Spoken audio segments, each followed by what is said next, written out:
Jai Hind, Sat Sri Akal, Salam Walaikum, Ram Ram and Ghani Khamma. In this video, we will cover the previous year questions of NDA Maths paper. We will start our series of doing previous year question from this. This is the question that was asked in NDA 2 2024 paper. Let's start with the solution. इस question में जैसा कि given है कि sigma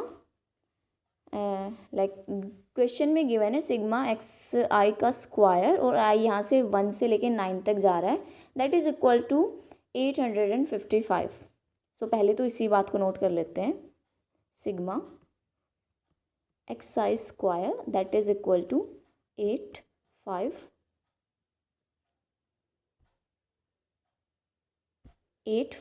and 5 and यहाँ पे आई की जो वैल्यू है 1 से लेके 9 तक जा रही है. इसको एक्सपेंड करके लिखे ना तो इसका मतलब ये है x1 का होल स्क्वायर प्लस x2 का whole square plus dash dash dash, ऐसे x3 का स्क्वायर होगा, फिर x4 का स्क्वायर होगा, x5 का स्क्वायर होगा प्लस x6 का स्क्वायर. ऐसे जाते जाते हम इसको ऐड करते जाएंगे तो ये यहाँ पे एंड में आएगा x9 का स्क्वायर. और इन सब की वैल्यू गिवन है 855. और हमें क्वेश्चन में आगे गिवन है if m is the mean and sigma is the standard deviation of x1 x2 से लेके x9 तक, then what is the value of mean का स्क्वायर प्लस स्टैंडर्ड डेविएशन का स्क्वायर. जो स्टैंडर्ड डेविएशन का स्क्वायर होता है ना उसे वेरिएंस बोलते हैं. और इसका हमारे पास एक फॉर्मूला होता है कि जो वेरिएंस होता है ना दैट इज इक्वल टू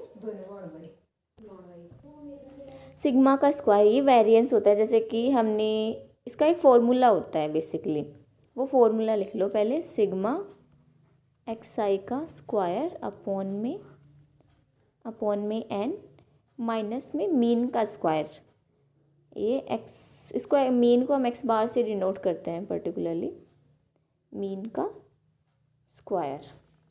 ये फॉर्मूला होता है हमारा किसका, वेरिएंस का. और हमें क्या पूछ रहा है कि मीन का स्क्वायर प्लस में वेरिएंस का स्क्वायर. तो अगर देखिए सिग्मा स्क्वायर और इस पर्टिकुलर गिवन क्वेश्चन में एक्स बार की वैल्यू गिवन है. एक्स बार हमारा पर्टिकुलर क्वेश्चन में एम के इक्वल है. If M is the mean given है क्वेश्चन में तो X bar is equal to M. So बस वैल्यू पुट कर देनी है हमें. ये तो हो गया हमारा sigma square that is variance. और सिग्मा में अगर एक्स आई का स्क्वायर देखें तो इसकी वैल्यू भी गिवन है 855. और बस अगर हम देखें ना यहाँ पे हम ये कंफ्यूज होंगे, आई यहाँ पे आई की वैल्यू नहीं गिवन है. यहाँ पे आई तो 1 से लेके 9 तक है इस यहाँ पे. और यहाँ पे आई क्या है, आई पर्टिकुलरली ना सम होता है कितने नंबर्स हैं. और क्वेश्चन में हमें गिवन है x1 से लेके x9 तक टोटल नंबर्स हैं.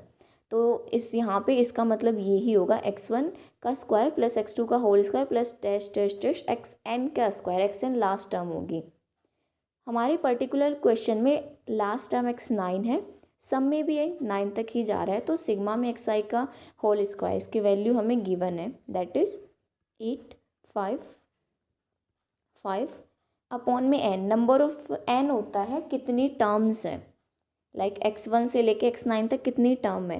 तो x1 से लेके 9 तक ऑब्वियसली 9 टर्म होंगी. यहाँ पे माइनस में m का स्क्वायर.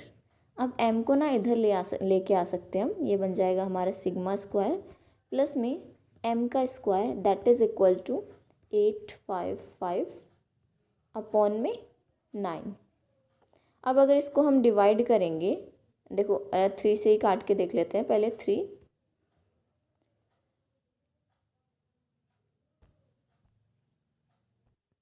यहाँ पे अगर हम 3 से इसको काटेंगे डिवाइड करेंगे सो ये 3 2 6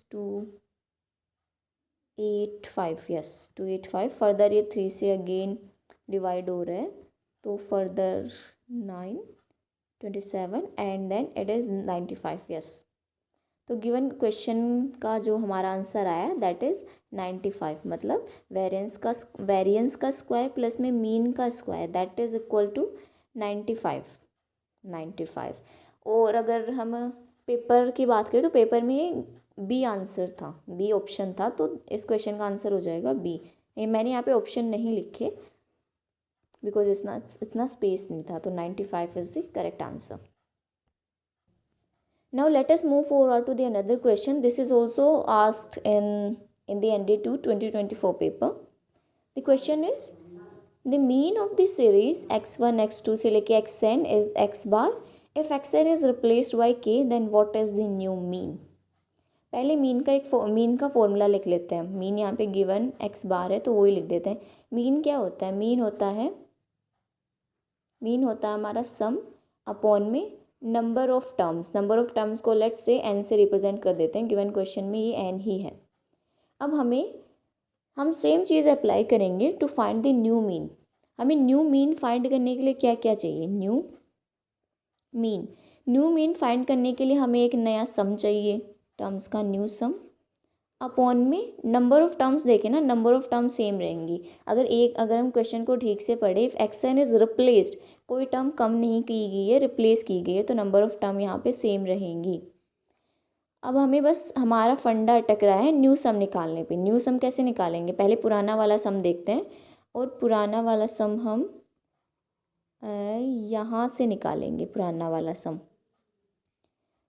सम अगर हम इनको क्रॉस मल्टीप्लाई कर दें तो सम यहाँ से निकल के आ जाएगा x बार जो कि मीन है इनटू में n क्या है? यहाँ n है टोटल नंबर ऑफ टर्म्स कितनी है.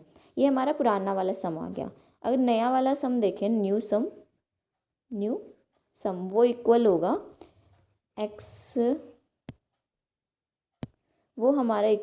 x बार इनटू में n. ये तो पुराने वाला सम था. इसमें से एक टर्म माइनस कर दी गई है xn और एक नई टर्म ऐड कर दी गई है k, क्योंकि बस हमने कुछ नहीं किया, जो क्वेश्चन में गिवन था वो टर्म कंडीशन अप्लाई किया. क्या था क्वेश्चन में गिवन? कि xn is replaced by k. हमने सेम चीज़ यहाँ पे अप्लाई की कि xn को हटा दिया हमारे सम में से और उसमें k ऐड कर दिया बस. तो ये नया सम आ गया. तो यहाँ से हम न्यू मीन निकाल सकते हैं.